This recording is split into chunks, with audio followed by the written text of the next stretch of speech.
Hi guys! Hey guys, I'm a new character.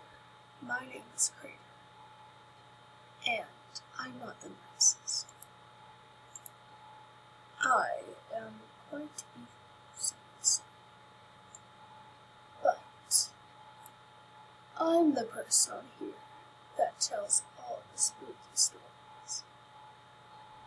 So let's get on to it. Let's call some of Lucy's friends.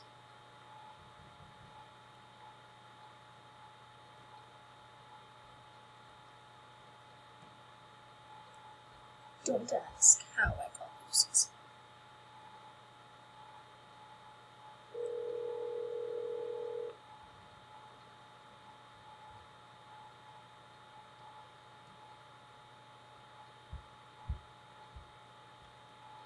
Hi, Lucy. Hello, Cameron. I am not Lucy. Who is you? My name is Krater. Krater. I am the person on here that tells scary crap. No swearing. Tomato, tomato, tomato.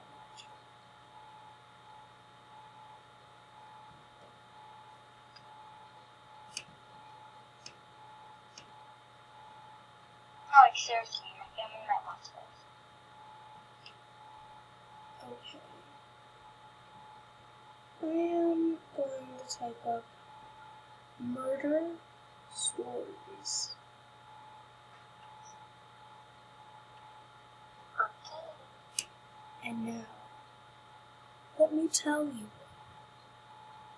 One day at a shopping mall. In the afternoon, a woman was coming out of the mall from a shopping spree. She was in a happy mood. She had gotten to her car and loaded her stuff that she had bought into a huge bag. When she was done loading, she shut the door of her trunk, and she saw an old lady standing by the passenger side. The old lady said, "Would you be a darling and give me a lift home? I don't have a car, and I was walking all day," the woman said. "I'd be happy to." So she unlocked the car, and I was for the old lady. As she started to make her way around the car to the driver's seat, she started to feel uncomfortable. So when she got into the car, she looked in her purse and said, "Darling, I can't find my credit card. I'm going to have to see if nobody found it." The old lady said, "I'll wait for you here." The woman left to go look for help. Then she found a security guard and told him all about the situation. They went back to the woman's car. The passenger door was wide open. On the seat of the car was a shopping bag that the old woman had been carrying.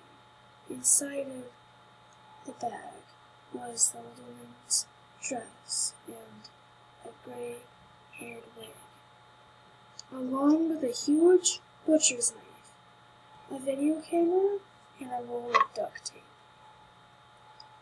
So it sounds stupid, because it's just an old lady being a murderer. That's normal to me. It's not to you. Not so normal. You messed up, bro. I messed up. I've seen your photos on Instagram. Let me read you the next few stories. I felt that things always worked out in my life, even when I didn't do so hot in school or struggled with losses in my family. Everything ended well. My family told me it was God's plan, so we should be thankful to Him.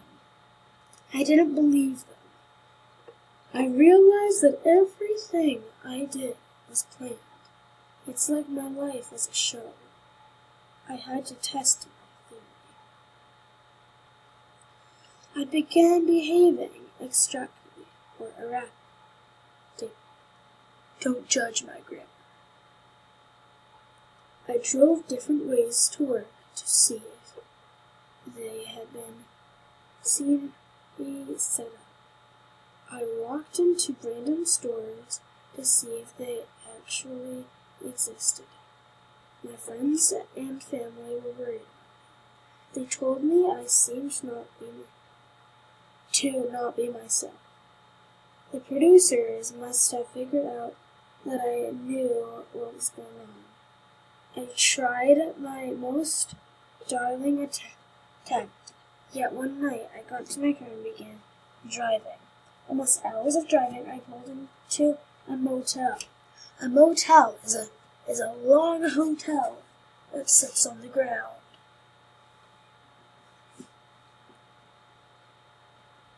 For the night, and went to sleep happily for the first time in a long time. Believing I had smarted the producers, I woke up in the same bed on the studio set with a man sitting next to me in a director's chair. Well, look who woke up. You gave us quite a fright leaving like that. He began pushing a gun in his hands. You know, we realized your little infamy a while back and let it go. You are a clever one for figuring it out. However, you made one error. The show was always about your brother. You, my friend, were an extra. And now your brother will deal with your tragic death this season.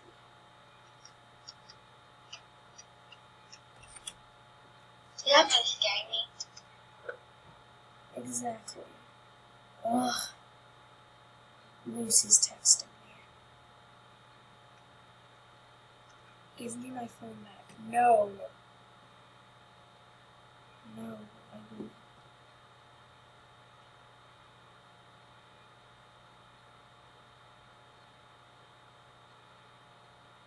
Well,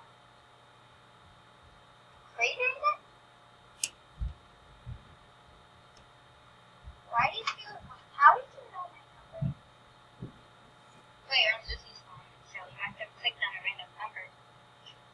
No.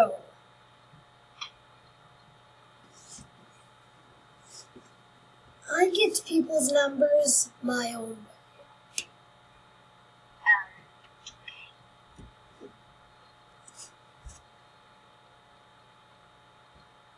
This is just a little sighting. Cops.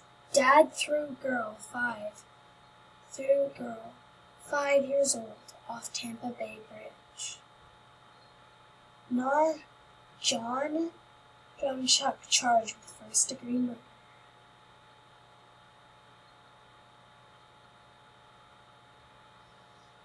I'm trying to find a scary one. This one is not scared, but it's a bit short, so I will get away with it. It's called Home Alone.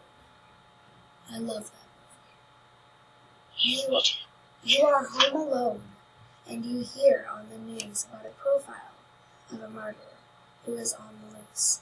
You look out the sliding glass doors ahead, and you notice a man standing out in the snow. He fits the profile of the murderer exactly, and he's smiling at you. You call, picking up the phone to your right and dialing 911. You look back at the glass, as you press the phone to your ear and notice he is much closer to you now. You then drop the phone in shock. There are no footprints in the snow. It's his reflection. So, for all the dumb people that don't know what that means that he was inside the whole time.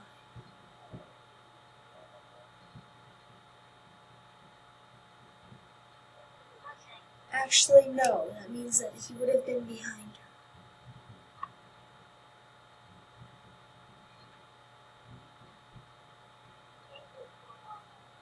Well, that will be the end of my little episode. Would you like to say bye? No one can hear you. Ah! Goodbye, fellow humans.